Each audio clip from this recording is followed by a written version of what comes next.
Well, hello everybody, and welcome back to Searching the Sacred. Jason, Steph, and Lisa with you again. We are in a season 12 of Searching the Sacred, where we are looking at passages in the Bible that highlight how the assignment hasn't changed, whether we're looking at passages in the Hebrew Scriptures or in things that Jesus was up to. We are highlighting the fact that the call of following Christ, the call of being a part of this movement, this revolution of love and justice and grace, is not changed from way back when to the time of Jesus. And we kind of hope, I guess the implication is, this hasn't changed even now in what we're seeing in our present day circumstances. And so we're encouraging you to think critically about how to apply these things. We're probably going to dive into it too much because it's hard to keep the news out of a podcast about the Bible at this point in time because it feels so relevant, which is why we are tackling this subject. And so with all that in mind, we are going to dive into episode 5, and we're going to be starting in Luke chapter 4, and then we might dive into Isaiah 61. So if you want to mark your Bible in a couple of places to stay with us, Luke 4 and Isaiah 61. Lisa's going to get us started with Luke chapter 4, and I think we're going to go with verse 16. We are, and I'm going to go to 21. This is out of the Jewish Annotated New Testament, which is also the NRSV translation. When he came to Nazareth, where he had been brought up, he went to the synagogue on the Sabbath day, as was his custom. He stood up to read, and the scroll of the prophet Isaiah was given to him. He unrolled the scroll and found the place where it was written, "The Spirit of the Lord is upon me, because he has anointed me to bring good news to the poor. He has sent me to proclaim release to the captives and recovery of sight to the blind, to let the oppressed go free, to proclaim the year of the Lord's favor." And he rolled up the scroll, gave it back to the attendant, and sat down. The eyes of all in the synagogue were fixed on him. Then he began to say to them, "Today, this scripture has been fulfilled in your hearing."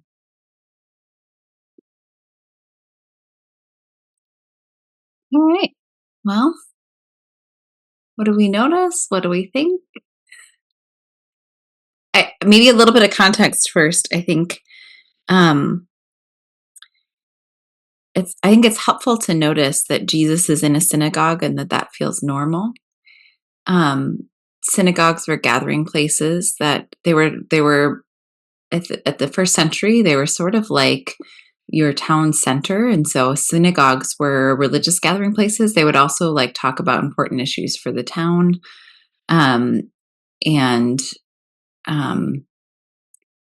it is a place where they would come together to talk about the scriptures and to wrestle with them. So they would go to the temple for sacrifice and that part of the religious tradition. People would go to the synagogue to talk about what the Torah says, especially because most people were illiterate. So it was a place where they could go and hear and discuss with one another. And one of the things that it says in the notes of the Annotated New Testament is it is sort of a question of how does this synagogue have its own scroll?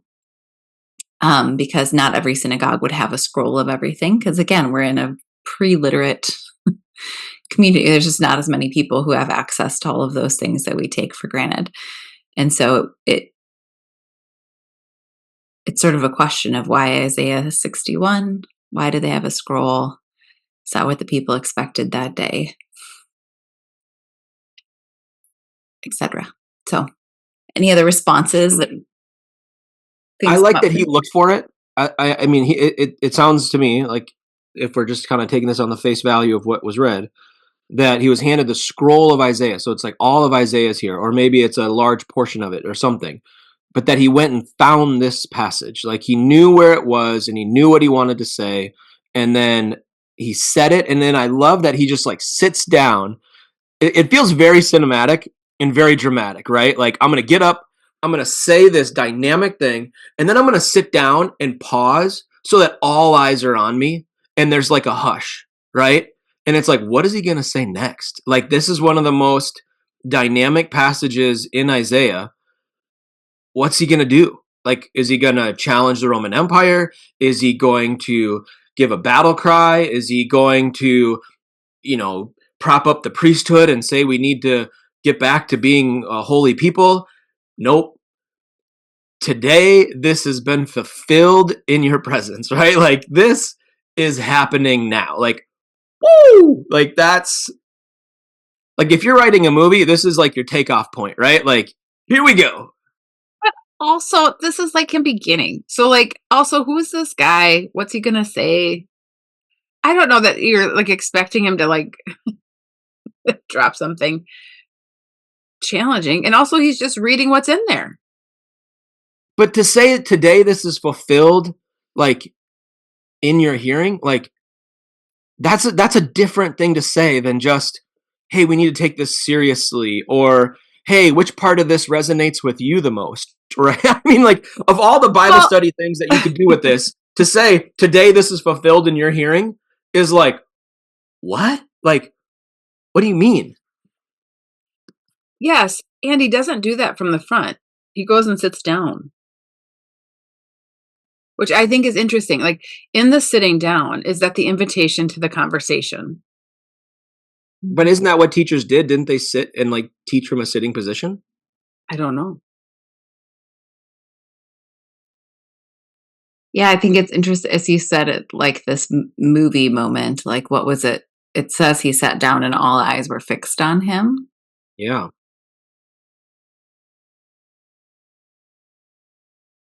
How is that different than him saying this while he was standing?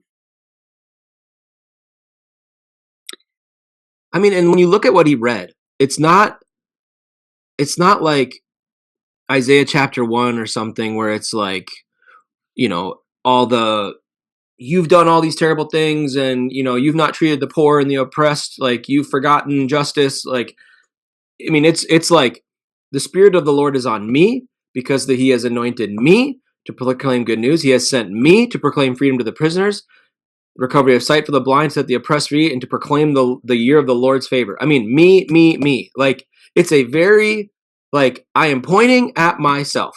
Like, now, obviously, Isaiah could be the one that he's pointing to by reading Isaiah, but like, it feels very like, hey, guess what? Isaiah was writing about me. Like, it feels a little bit like that. And maybe that's my evangelical background that reminds me that all prophecy points to Jesus or something like that. Let me just put those cards on the table. But if you're going to make that argument anywhere, making it right here feels appropriate. But it also feels like at this where we ended in the story. Like the next thing is that it like all spoke well of him and were amazed at the gracious words that came from his mouth. So they're not wrestling yet. This feels fine. Like this is not a moment of like, holy shit, what did he just say? That didn't happen at this point. Like he does get there's more to come. Yeah, I think it's really important to say, like, people have, if people are familiar with this passage, we tend to think that Jesus was kicked out because he read this passage. And that's not what happens. He reads this, everybody's still amazed, and they're like looking to him. It's after he talks about the fact that he's not going to do miracles there, and he compares them to the towns that were around during Elijah and Elisha's ministry. That's when they get mad. And so they don't seem to be mad about this part. They're just amazed at this part. Okay, but let's maybe I'm reading it a little differently. So all spoke well of him and were amazed at the gracious words that came from his lips. We don't know if that's in reference to the fact that he just read from Isaiah, which those aren't really his words anyway. So like, I don't know why they would attribute them to him. Or is it like, well, he grew up here and he's always been really gracious and always had really nice things to say. And he's been a really polite young man who's been a carpenter with his dad. So like, and then they're like, wait, so then to ask, isn't this Joseph's son? Like, why would they ask that question if what he read and what he said wasn't actually controversial? Because to me, I read it like, hey, he's always been this really polite, nice kid. And now he's basically claiming to be the Messiah. Like, what happened? Right. And I think Jesus' response to them is a little bit of a tell that he knows where they're at. Because he's like, all right, I'm about to claim this. Y'all heard what I did over in the neighboring city. Don't expect that here. And this is about to get really dicey. Like, I feel like there's like more in happening between the lines than just what's on the lines. Yeah, I read that differently. And so this becomes I think that's helpful. We don't have to read it the same way, and our listeners don't have to read it the same way. So I read it as like, what if Jesus doesn't actually want people to be amazed by him? What if that wasn't his goal? So he says this thing, and people are like, wow, that was so amazing and wise, Jesus. And we read that and we think about our church context. We're like, clearly Jesus wants to be worshiped. Clearly Jesus is happy that people are amazed by him. But I think I see in Jesus this goal not of amazement and wonder, but of wrestling and engagement and living it out. And so to be amazed by him doesn't help them actually do the thing that he has just declared. And so then he presses their buttons a little bit because they're like amazed, like, this is Joseph's son and he just made this big claim. Wow, Jesus, you're so awesome. And he's like, all right, you think I'm awesome? How about this? You're like the towns that didn't get miracles during the time of Elijah and Elisha. And they have 1,000 options then for what they could do after he says that, besides try to throw him off a cliff. Like, he's trying to get them to engage and to say, how is this true in my life? If this is true of what Jesus said, what am I called to? Like, he wants them to engage, I think. And they don't want to engage. They want him to give all the answers. And then when he won't, they get mad and want to throw him off a cliff. And I think that, to me, that feels like a through line and a resonant with, like, people go to church and they want to feel good when they go to church. And they get mad if someone pushes them to something more. And I see something like that happening, where there's a moment where everybody feels good. And Jesus is like, you guys know, that's not what synagogue's for. Yeah, I like what you're saying. I think we're getting to the same point just from different ways. Because I love where you're getting us. I just read that middle part a little differently, but I think the result of what happens is exactly what you're saying, that he's not comfortable with the way they're responding to him, and yeah, he's pushing them, and then they, instead of asking a question or inviting more dialogue, they're just like, forget this, like, let's get rid of them. Mm-hmm. Which is like a really interesting response that I don't know how we unpack. Like, then they wanted to shove him off a cliff like that quickly. Like, that's a pretty aggressive response to him basically being like, yeah, I'm not gonna do the magic trick in front of you because you just want the magic trick. You don't actually want transformation. So suddenly they're like that mad. Like, well, I think that, I'm just going to I'll read what the scripture says about it. So he's talking about how there were lepers in the time of Elisha, but Elisha only cleansed Naaman the Syrian. There were all these things going on at the time of Elijah, but Elijah went to the widow of Zarephath.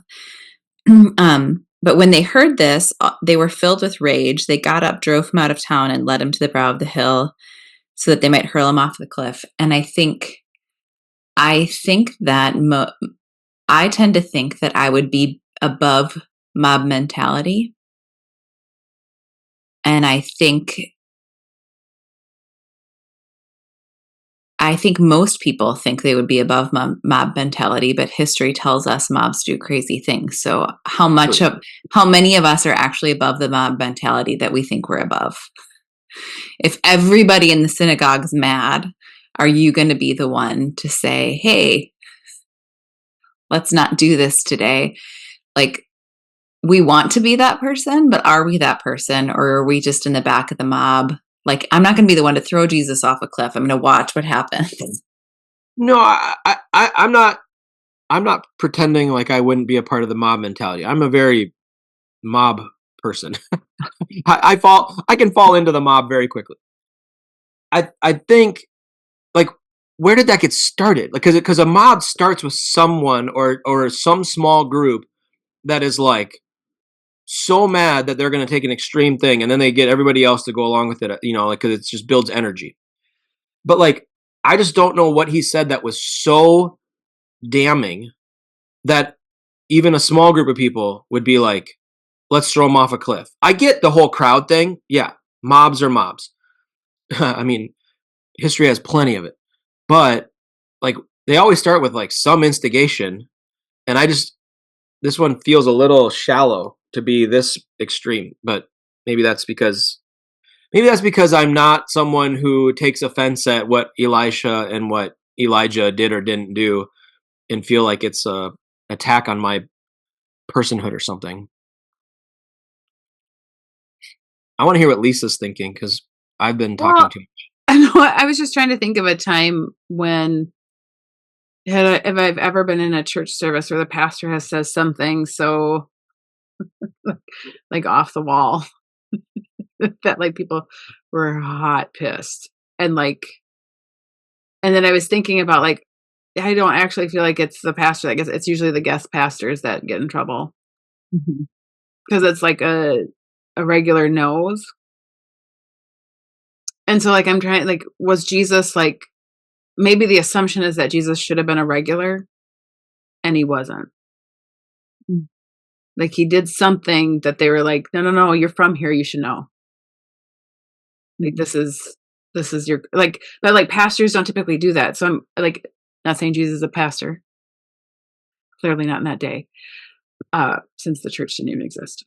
But thank you for that clarification. I am wondering about like when we're in spaces and there's an expectation that you, I mean, there's a little bit of like, I mean, if you start talking about hot topics in church, people get mad. Like there are places where I probably won't be asked to preach again.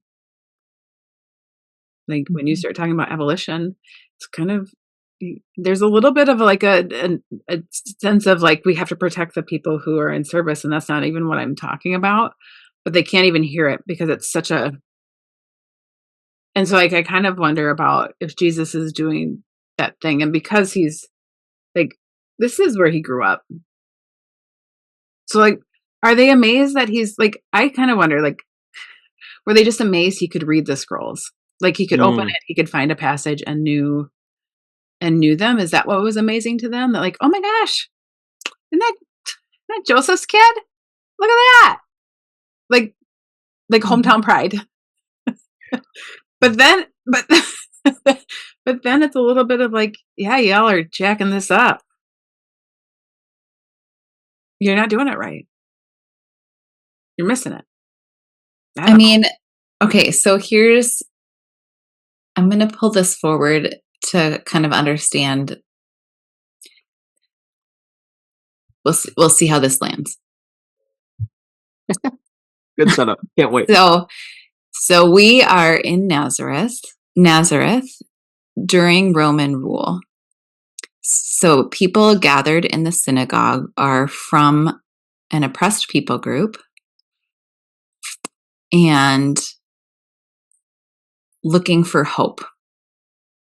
So at first, when Jesus is like, hey, Spirit of the Lord's on me, he's anointed me, there's a way that is a messianic declaration, but there's also a way it's declaring the year of Jubilee.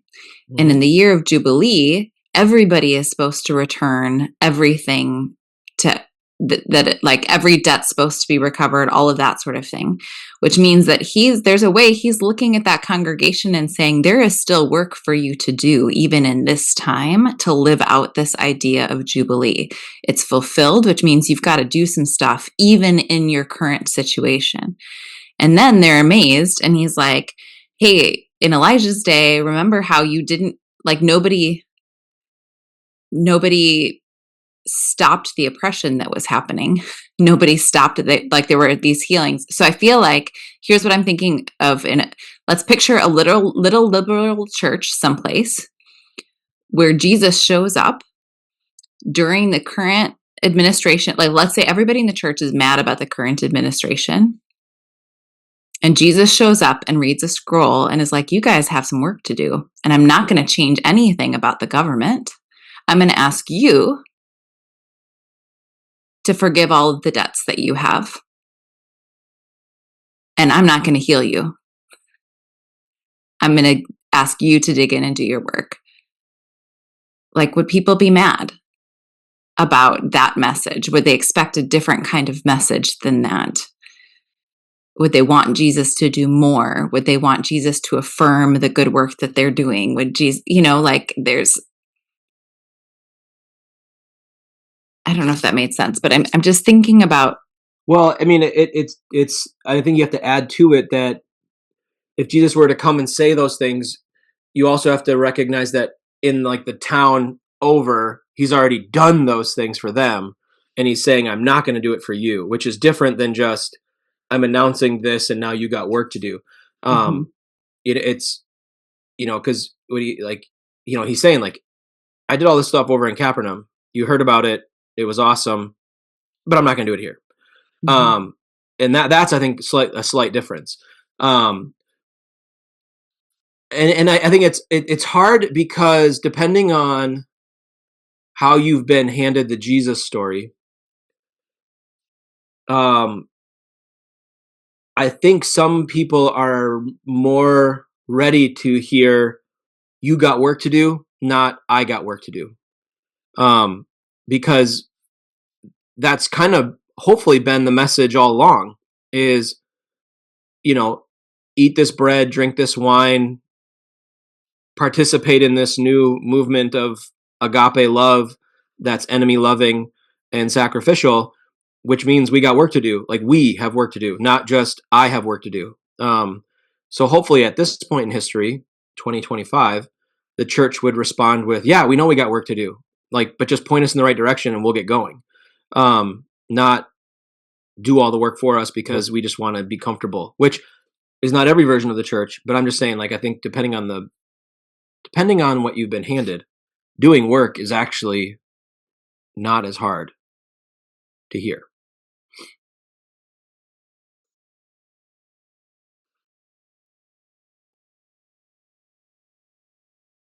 I mean, what is it?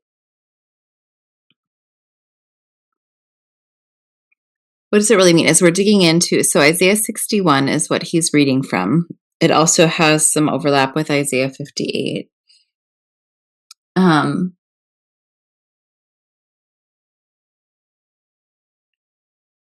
I'm thinking about like digging into what does it mean for him to say it's fulfilled, that like something like the year of Jubilee is fulfilled this day through him reading it. Like, what does it mean for that to be fulfilled? What does that mean about our assignment? Like, if we're thinking about this series of this being something about how the assignment hasn't changed, like, what is that declaring really for that day and for our day? I wonder, even in the fulfilled, the word for hearing there is not just the normal word for hearing. There is ear, but it's also um like if you actually understand, like for understanding and knowing. And so like the scripture's fulfilled in your understanding and knowing today. And it makes me wonder if there was like if it felt like a side swipe of you think you know but you don't. Mm. And not you do like I don't know, because like it is it's really weird to think about scripture being fulfilled. I don't like the I think the only thing that I heard in my evangelical upbringing about like is that like Jesus does that. But I don't but that's not he's not Jesus isn't saying like I fulfill this today. He's saying the scripture is fulfilled in your understanding. Hmm. When Hmm. you get it, it's fulfilled. Hmm. That's good. I appreciate that twist because the translation of hearing implies such a different read of this than if it were to be in your understanding, which is so different. I wonder how I would have sat with this passage from a younger age because this is one of those you grow up hearing about. Um, I wonder how I would have sat with it if the translation had been more accurate to the Greek of understanding, because yeah, that does imply like once you understand, then you're going to participate in the fulfillment of this, not just, well, because I'm here, it's already done, which is what we want Jesus to be, is the silver bullet, the magic wand that just makes everything better. Still want that. If I'm Well, honest, like I still want that. I just don't know. it's always that's easier about that comfort. way. Yes. Like, right? That's about like comfort and ease. I want Yeah. that because it makes it easier, and I can go like, whoo, we're good. Right. I mean, Jesus come swiftly, right? I mean, that's like the prayer, right? That we hear so often, like, man, when Jesus shows up and makes everything right. And it's like, I don't know if that's the scripture. Or if that's even what we should be hoping for. Like, the hope should actually be that we pull it together and do what's right. Like, well, yeah. like this, I mean, I always get thrown off by the recovery to the blind. But good news to the poor, release of the captives, recovery of sight, let the oppressed go free. Okay, but let's just take recovery of sight for the blind a little bit, like either two ways. One, literally, right? Recovery of sight for the blind, people that would have been potentially outcast and not part of society and left on the side. So basically talking about the marginalized, right? So let's get people back into the rhythm of society and participation. Let's not leave them out anymore. Or metaphorically, some people are blind and they need recovery of sight so that they can start seeing more clearly what's really happening around them. So it could be either metaphorical or it could be about societal change. If we want to read into that more than just everybody that's currently blind should be able to see.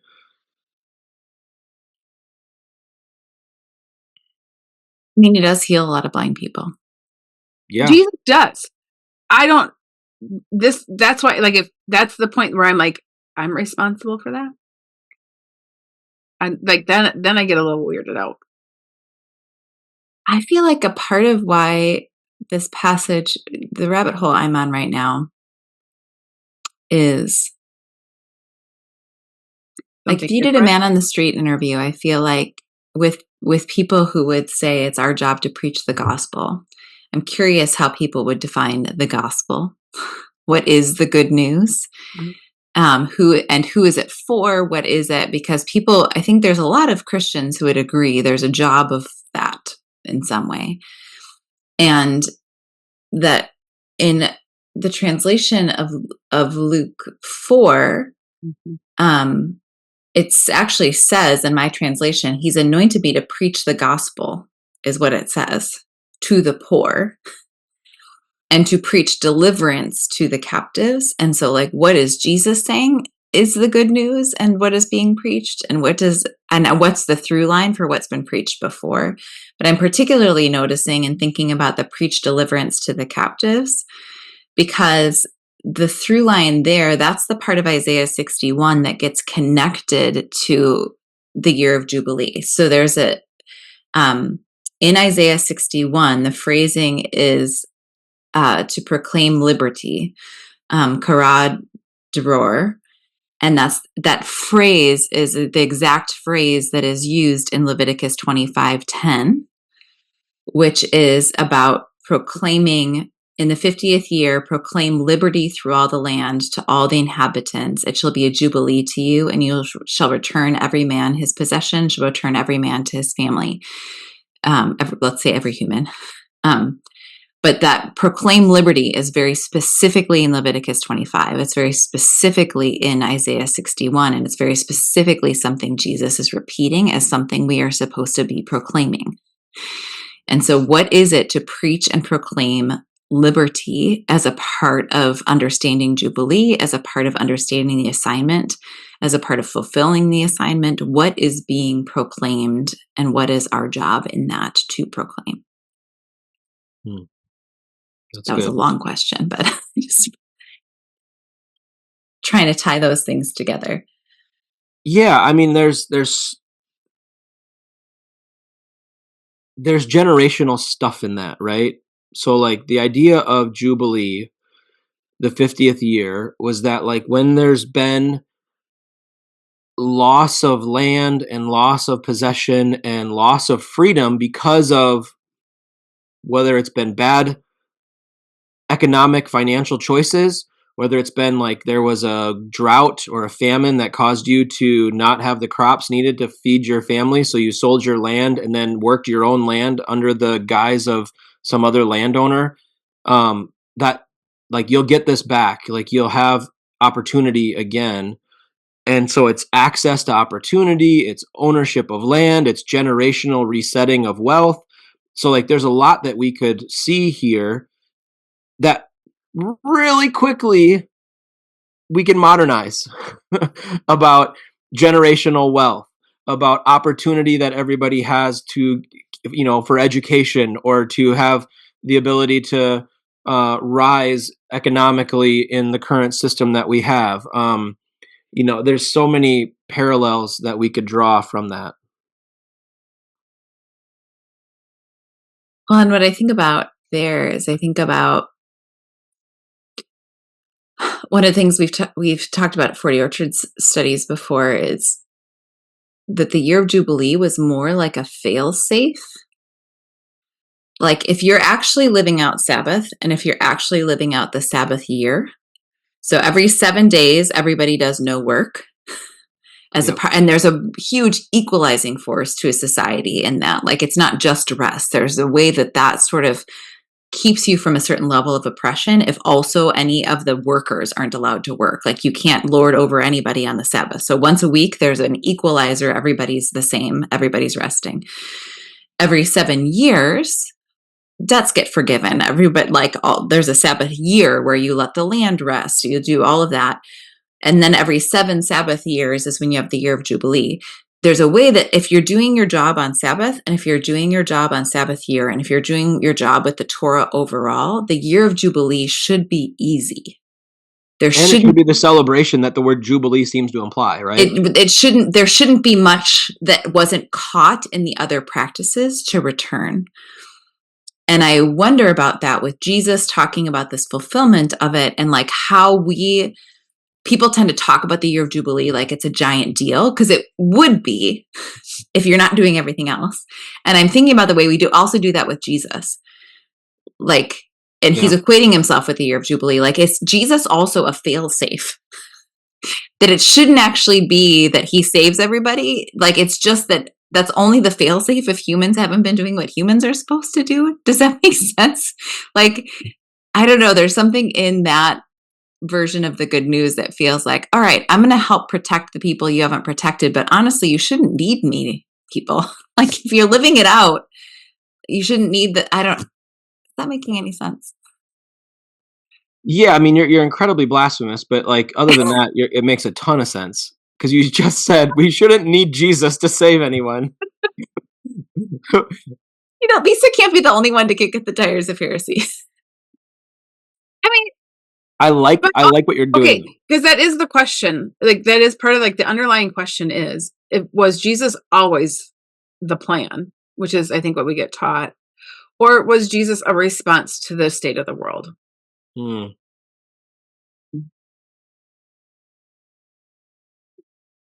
Yeah, that's a great question. And I think it's a bit presumptuous that we think we always know the answer, depending on where we land. Like the possibility. Well, and I'm not gonna pretend like I know the answer to that because I don't. Right. But what I will respond with is that Paul seems to say that when the time was pregnant, the Christ came. And now you could read that both ways, right? You could read it that like at the appointed time that God had marked out in the course of human history from the beginning, that's when Jesus came. Or you could say that when the circumstances were right, that's when Jesus came. Like when it got bad enough or when it got, like I always love the argument that I heard in college about how because the Romans and their ability to build roadways and connect the modern world that they had at the time, that was actually a big key factor for when Jesus came, because then the gospel had a chance to spread throughout the Roman Empire, and it actually made it further than you would have ever done in human history because you actually had more modern roads and trade routes and stuff. And so maybe maybe the Romans actually had more to do with when Jesus came than actual, oppression or something. Anyway, there's a lot of ways that we could read into what Paul's even saying when, we could read Paul both ways. So I'm not, like I said, not going to answer it, but yeah. But also, do you think Paul, here's my question. Does Paul know the answer, or is Paul spitballing? Yeah, I don't think Paul's trying to answer the question that Steph asked. I think Paul's trying to say, like, the coming of Jesus the Christ was incredibly poignant at the time that he did. And it changed the course of things. It reset everything. I think that's what Paul's trying to say. And it was the perfect pregnant time. Is it that Jesus did everything? Like then it feels like Jesus did everything, and there's nothing like if Jesus was Jubilee, it still requires everybody else to participate. Like Jubilee was never meant for one person; it was meant for the whole community to participate in. Like it would be a weird. Can I have my cake and eat it too here? I don't know, Can Jesus have done everything and encouraged everyone else to do it too? Like, I think I like the idea. Just in case you can't, I'm going to do it. No, what? Say it again. Like just in case you can't, I'm going to do it. Just in case you don't think you can, I'm going to show you that it's possible. I'm the prototype, right? I mean, this is John chapter 1, right? The protos. Like, I am the example. I am the prototype. I am the firstborn, right? And so now that you know that it's possible, that the example is there, that the prototype is here, now go and do likewise. Like go and embody this way of being in the world, right? There's a way. I feel like you guys, you don't even sound in conflict to me, really. Of like, I don't think so either. I don't think we're in conflict at all. That is, we also compare it to the year of Jubilee. Like the year of Jubilee was also this planned. It was this thing that in theory you hardly needed, but it was still a part of the rhythm to provide it, and it came at a specific time. And so if Jesus is that, if Jesus is declaring himself as the year of Jubilee, then there was a specific time and there was a specific reason and a specific way that is being embodied there. But really then as a part of the whole community embodying it, of like, it's a part of the bigger story of what the year of Jubilee was for. I can't find my way to a good phrasing on this.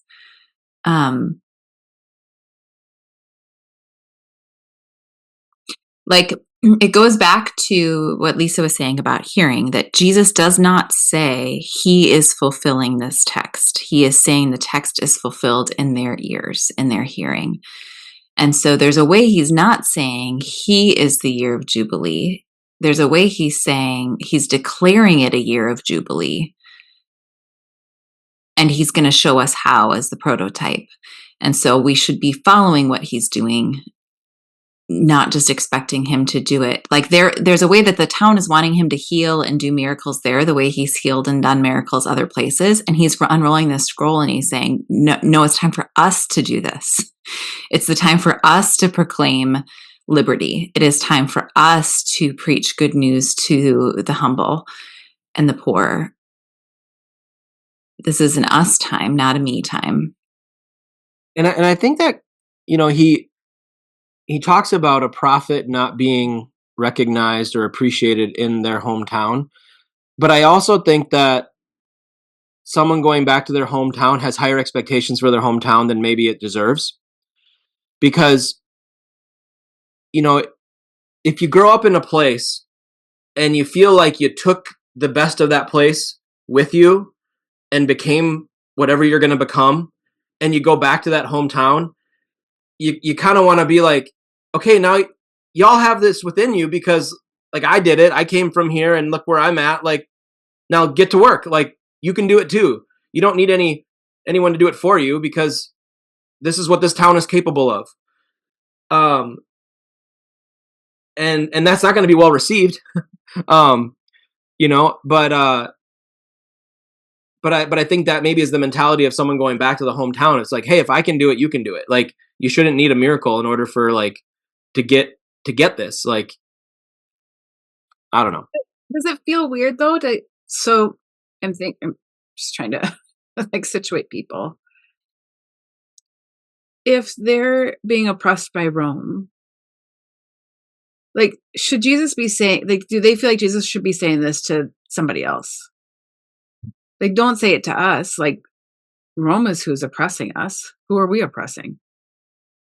Like, let the captives go free. Yeah. Yeah. Yes, please. And like, in that way of like, it's not us, like it's over there. But Jesus, it feels like this is more like, no, here. Where do you have things to work on? I don't know. I'm just thinking, because there's a wrestle with like the reality of the situation, as Jesus doesn't free everybody. It's not like there ceases to be any type of oppression after the lived experience is still oppressed. And he's speaking to the people who technically fall under that. I don't know. Well, again, that gets to the question that you had earlier of like, is Jesus there to like do it all, or is Jesus there to encourage everyone else to do the hard work, right? To get to work, because that's really how it's going to change, is everybody doing the work, not just one person coming in and fixing it, quote unquote.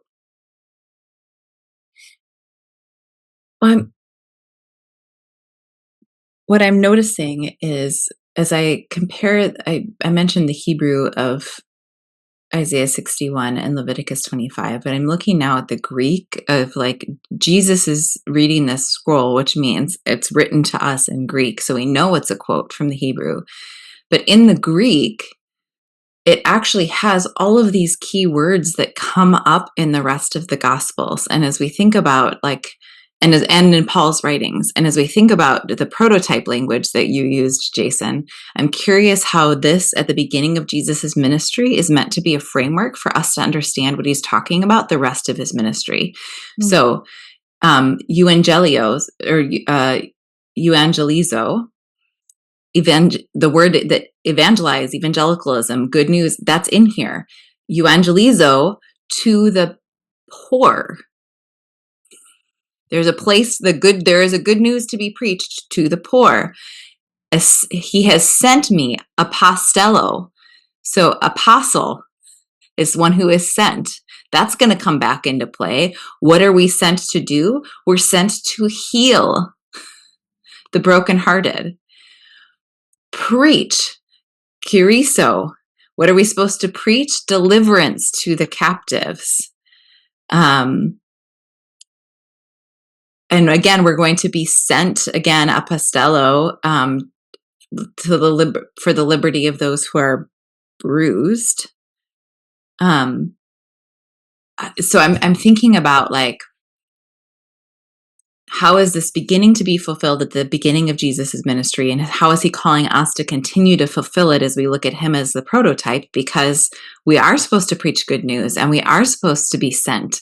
But who are we preaching good news to, and what are we sent for? Seems to be a thing that has confused people for a long time, of like, what is the gospel and who is it for? And Jesus is framing the whole thing on Isaiah 61. It is for the poor. It is for the captives, and it is your job to proclaim liberty, and it is your job to see those who have been humbled and to give them good news. Can you just pause there? I mean, what we're doing in our modern current circumstances is like the opposite of that. We are not helping the poor at all.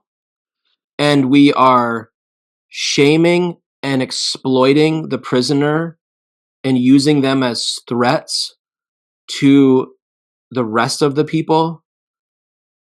And if you need me to be more clear, we're recording this the week after Kristi Noem went down to El Salvador and stood in front of a whole host of Venezuelans who have not been tried, have not been convicted, have not had a day in court about whether or not they are in a Venezuelan gang.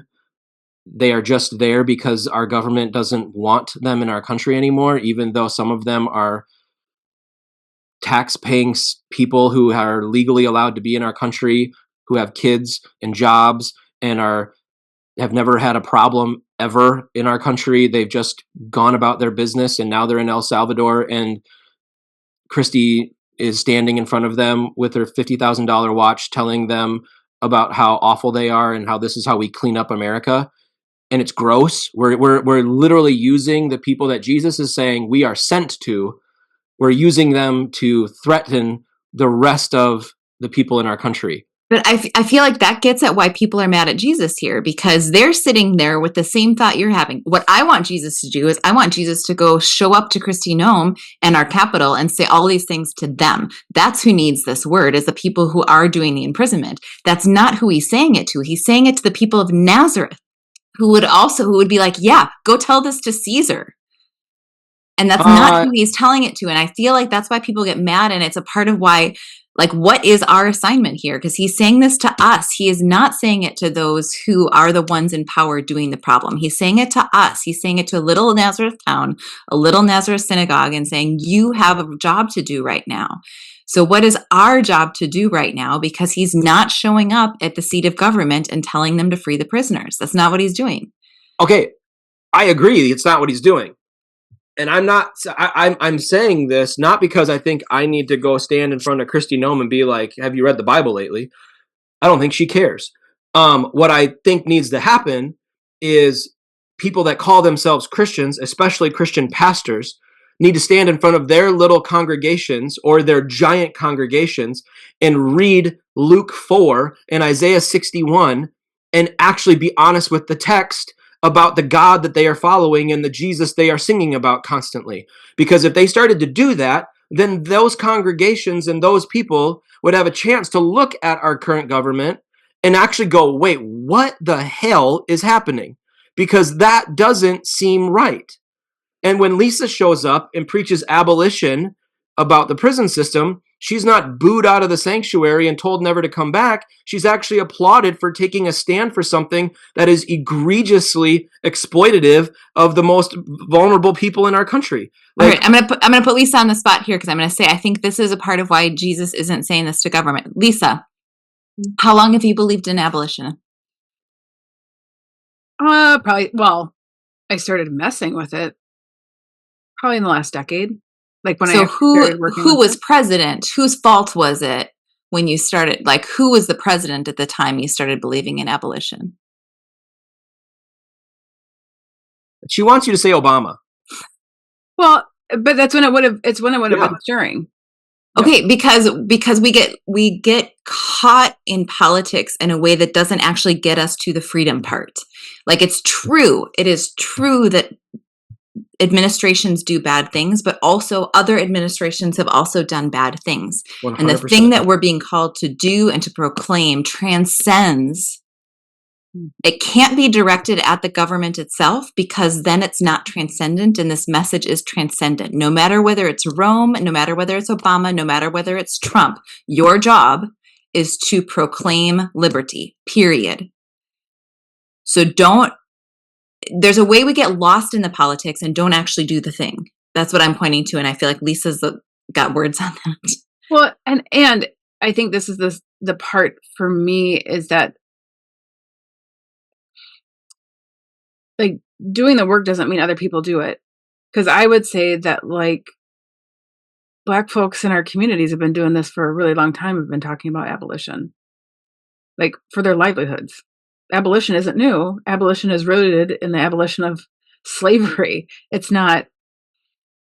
And that was a fight. And it still has, like, it still is, we're still in that mix. I think that's part of it's why it does stand the test of time. It's something that we have to continually wrestle with, because it's and I don't know that we have to do it, but it feels like that's like humans just do it. There's something about it. There's something about like the self-preservation and comfort. I'll take you out so that I have it for me. yeah, and I Steph, I appreciate what you're saying about we have to preach this to the people because then it becomes transcendent or it becomes transformational. I don't think that excludes speaking truth to power when you have opportunity. Jesus doesn't back away from who he is because he's talking to Pontius Pilate. Paul doesn't back away from talking to the Athenians at the Areopagus when given the opportunity. He actually gets pretty bold and he uses their own philosophers, right? That's that whole beautiful passage where he's like, in him we live and move and have our being, right? And that's not a biblical quote. That's a quote from some, Greco-Roman philosopher that Paul knew about and is applying to God in light of the argument that he's trying to make for following this new way, this new Jesus guy that they don't know anything about. And so I don't think we back away from speaking truth to power when we're given the opportunity. And in our country, we actually have a ton of opportunity because we live in a democracy. We have people that can run for office, and we have people that can, make bold statements and big statements. And so I don't think we back away from that, but I also think we can't ignore the fact that it has to be like centered in spaces of spiritual transformation, which should be the church. And I say spaces of spiritual transformation because I don't always feel like that's happening in the church anymore. So I was being really careful with my words. I wish it was happening in the church more, but evidence would suggest that it's not. And so, yeah, I think we have to encourage that as much as we can, and then find other avenues to saying it. Like, yeah.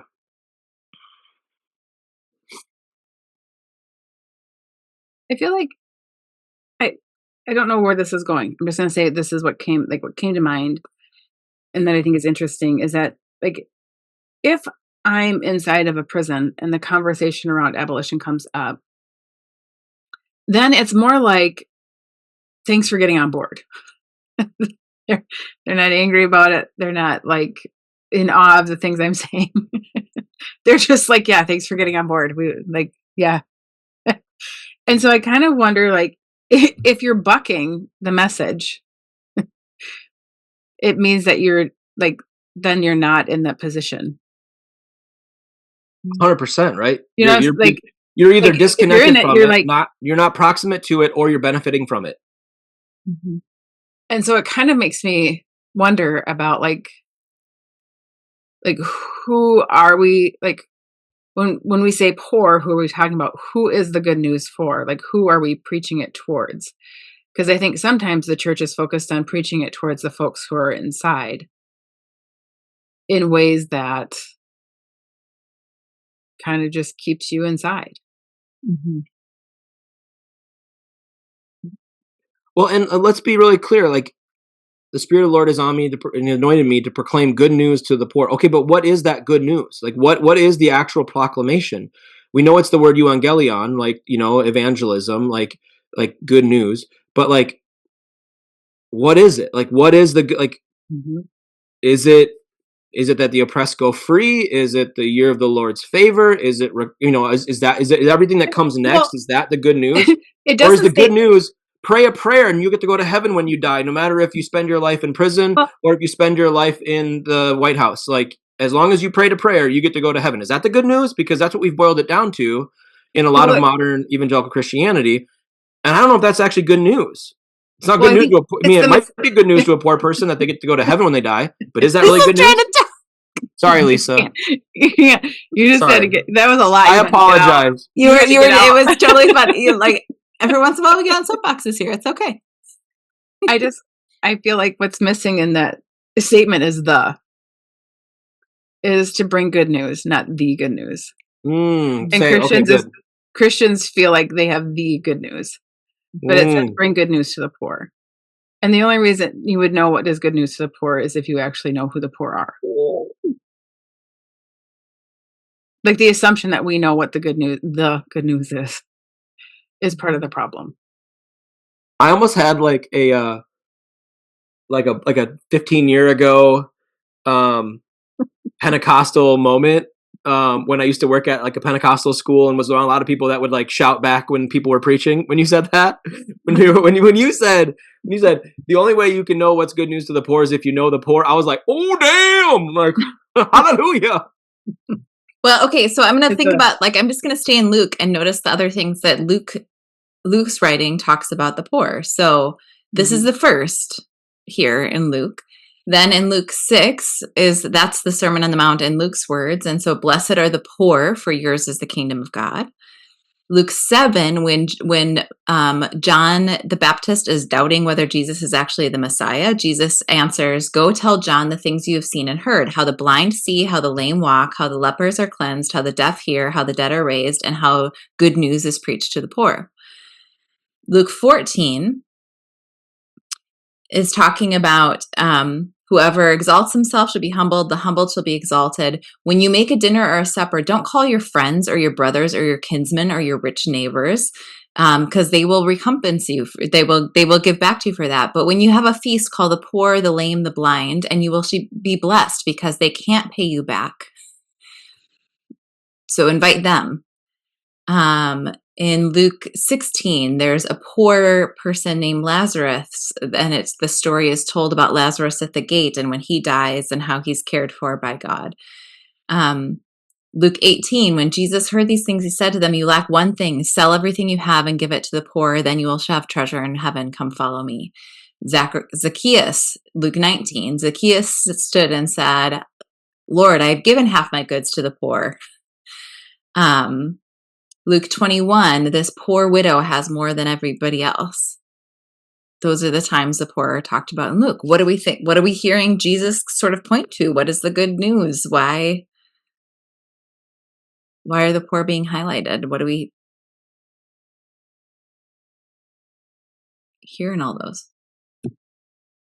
It sounds, I mean, probably what came to mind was like, oh, this kind of helps clarify like the poor will always be among you. Because what you're not told to do is like just fix the poor. Mm. Like, right?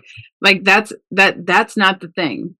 There's something else happening. And it almost feels like the poor are in this place of like it's just really the double down of like it's not how much you have. It's just not about the money that everybody seems to be focusing on, whether intuitively or not, to think about like who we invite over to our homes to have a meal. Mm. Not that we do it for reciprocity's sake, but there is something, I don't know, it's an interesting, like, there's something that they actually have that you can't have if you're not poor.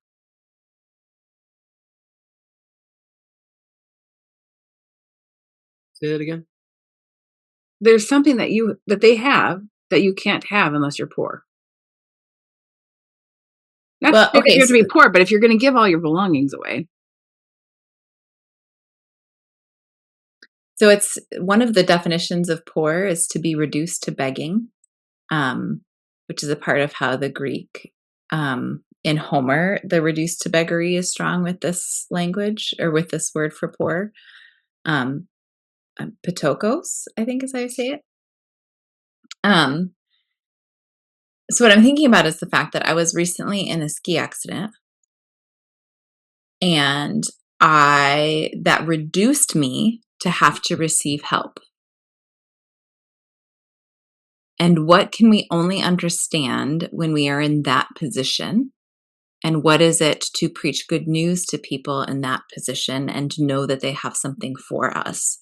So what is it to be in the position of having to receive help? That is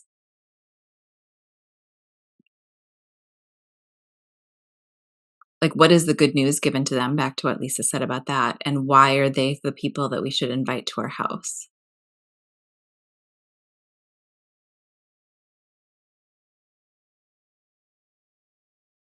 it's very humbling Mm-hmm.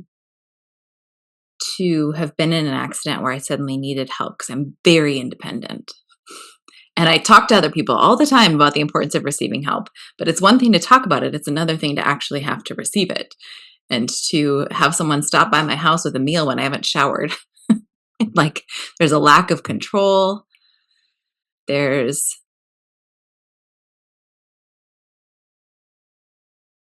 also a way that it allowed me to see why community is important, how we need each other, some things about interdependence.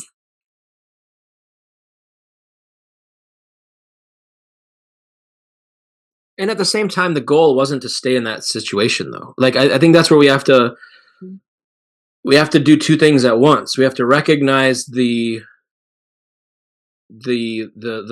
space to what can we learn from this circumstance, at the same time alleviating that circumstance. I mean, that the goal isn't to remain there. Like,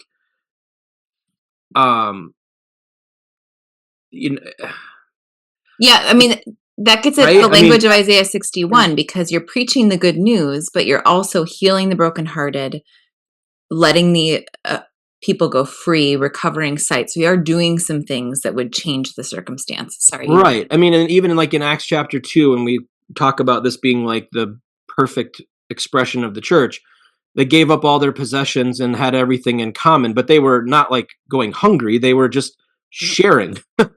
They were actually just being, they were not keeping things for themselves. It was a communal effort towards communal thriving as opposed to individual thriving. It always feels a little risky when we're like lifetime wrestling. That's where I'm like, God, did I say something that's really like sound like an asshole when I said that? Because like it's like a wrestle with the poor, right? Like there's this weird thing of like, are they guardrails for us? Like, is there something that they can teach us about the way that we consume and prioritize independence and my things and my stuff? Like, is that the purpose? But that feels weird if that's the case. But I also see that as there's a lot to learn about that, of like what do you need for survival? What do you need for what does my consumption of things, how does that impact other people? I don't know if that's the same conversations that's taking place at the time of Jesus, but those are the things for me, like in like now, like some of those questions about, we live really independent lives. Like that's actually like we want to be independent for our entire life. Like God forbid we need help. Like people don't like to move to the walker stage. People don't like to move to a non-independent living. Like there's just a lot of ways that we want to have an independence. And then how critical it becomes that we have support networks inside of there, of like family who can care for us, or a community that would care for us, or that would check in. And I don't know, like not everybody has those things. I don't, yeah. I mean, it makes you think more about it when you're exposed to people who don't. But why is it like, I don't like, what is the good news? Like what would be good news? And is it actually like opening up space that it could be a plethora of different things? Well, I mean, it reminds me of the Beatitudes. Blessed are the poor in spirit, for theirs is the kingdom of heaven. How are they blessed? Why are they blessed? What does blessing mean? What does the good news mean? Like, Yeah, one is poor in spirit different than poor? I mean, it's the same word for poor, but it's just then in spirit. So that's a different. So that's expanding this idea out to say it's maybe not just poor in money, but it's also poor in spirit. Which also feels like it could open up then like the idea of blindness, of like not being necessarily just physical sight, could also be other ways that you're blind. Like there's something that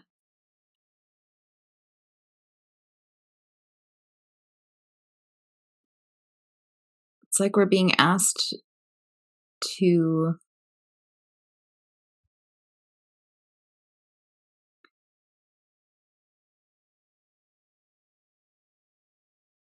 So what is the good news was your question. That's a much bigger question than the end of a podcast. But I think that's what we're getting at with this sort of like, what is the assignment? How is the assignment not changed? But like, there's this idea that the Bible keeps being directed towards the poor and the oppressed. Like Jesus is quoting Isaiah here, and saying over and over again in his ministry the kinds of things that Isaiah said about what it is to preach good news to the poor, to let the oppressed go free. Isaiah talks a lot about good news, by the way. And I do think that's a way that we can think about the gospel, or is to think about like people talk about this, like blessed are the feet who bring the good news. That's Isaiah something to that. Anyway, it's in there a lot.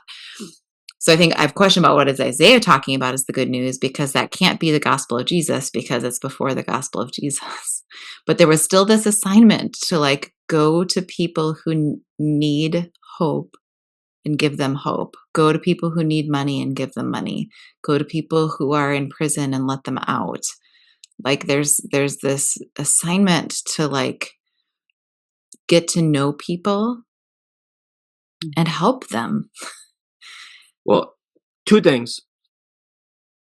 I think it's good to try to overcomplicate this, and also it can be maybe distracting, because like good news to the poor could simply just be the fact that there's people that are needing this amount of help, that we consider them, and we have a label for them, the poor. Like, we need to help them. and that just is like a fact of humanity. Like, we need to help people that, and the good news could be a lot of things. Could be financial opportunity. It could be not exploiting them, not putting them down for our own gain, not using them for our own advancement, not seeing them as a reason to feel better about myself, right? Like, well, at least I'm not that poor. At least I'm not that destitute. The other thing is that when we proclaim good news to the poor, it requires proximity, which we keep coming back to in this podcast. And proximity and helping doesn't just set someone else free, it has the potential to set us free from our own captivity around independence and financial wealth being the thing that creates comfort and that creates community or that creates safety, when those are, the Bible seems pretty confident that you can't love money and love God at the same time. And so if you've gotten so fixated on your own comfort, maybe you need to help the poor so that you can find equilibrium again, and you can actually have a healthy rhythm to your life, or a dependence on God the way you should, and not dependence on your own individual situation or your own ability to gather wealth, because that can be really dangerous for you. I maybe it's good news to the poor, and it's also good news to the one giving the good news. Yeah, I was like, there's got to be a reciprocity. If the job is to help them, then we're also getting help. Yeah. But in a way that doesn't feel like it's consuming each other, but in a way that's leading both parties to a better sense of freedom. And I think belovedness, because in prison, that feels like that is the message that is most necessary, of that you're loved and you're seen and you belong to community. You're not outside of it. You're not forgotten. And so like that, and in saying that, I also recognize that like they do the same for me. Like they help me understand like how things happen and where I need to put energy towards and what's broken, and that then informs how I move about things, which then for me ultimately does lead into politics. Like it does it does lead into politics, because that is a place where I do have, affluence and influence. Those are the things that I need to care about. And politics won't solve it all. My job remains the same. I have to, like, it doesn't, they don't give a shit who the president is. They just got to figure out how to survive. So also, if I spend too much time sitting in politics, I need yeah, you got to get out and be with people because we still have to love each other. It reminds me of like this idea. So in Hebrew, to bring good news is basar. It's to announce and to show, to bring. But there's this. What I was thinking about when you were talking, Lisa, was Ruth and Boaz, and how Boaz was doing what he was supposed to do to care for the poor, because he left his field, he left the gleanings to be picked up. So he was doing quote unquote enough. But he did something extra, which was to go out to his field and to talk to the people who were on his field. And that feels like the difference in this verse of like, when you're bringing good news, it means you're talking to the people. It means you're hearing their story. It means you're bringing yourself into that proximity. And through that conversation, we get the whole book of Ruth and everything that happens there, and how Boaz now ends up marrying Ruth. And this whole thing transpires because they moved it from just charity. He moved from just charity to conversation. And I wonder if that's a part of what this is doing and what you're naming. It's like, Lisa, you're always talking about your guys, you know them. Mm-hmm. How is bringing the good news and proclaiming like these words, how does it bring us from charity to conversation? And how does conversation bring a different level of transformation and reciprocity? And how is Jesus calling to live out the conversation and go beyond the base level action of donating?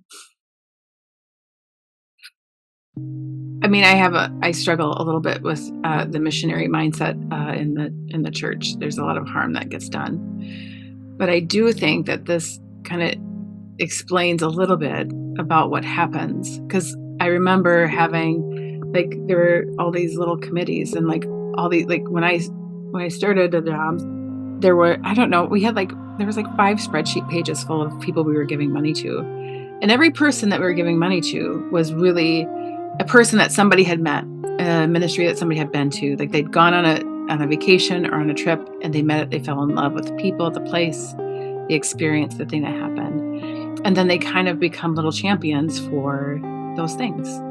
And those things aren't bad. It's actually, I think, putting into practice some of this work of like getting passionate about things that are outside of ourselves, and we can learn a lot from folks. I just don't think that you have to go to other countries to do that. For some folks, it's helpful. Having a world perspective means that we care about places like Haiti, that we care about places that we wouldn't know much about, except that we know that like we now have a bunch of people who are here because of like their lives were in danger, and they were fearful, and they're being sent back to those countries. And those are things we need to care about. And we care about them because we have people here who are like, I came from there. I can tell you about it. So I think there's benefit to the short-term, quick, faraway visits. But imagine what can happen if you were doing it in your community with folks that you could continue to build a relationship with and see things, and continue to get informed about places in the world where you can go and what you can do and what's our responsibility as humans, not just Americans.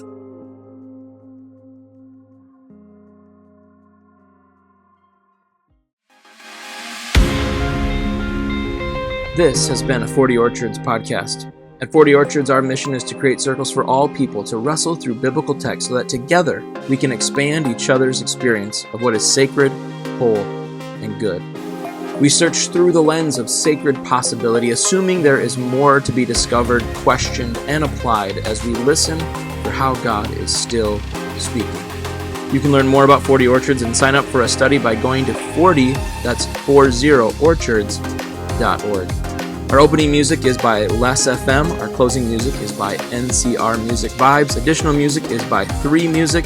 Any references to books or other sources can be found in the show notes of this episode. Thank you for searching the sacred.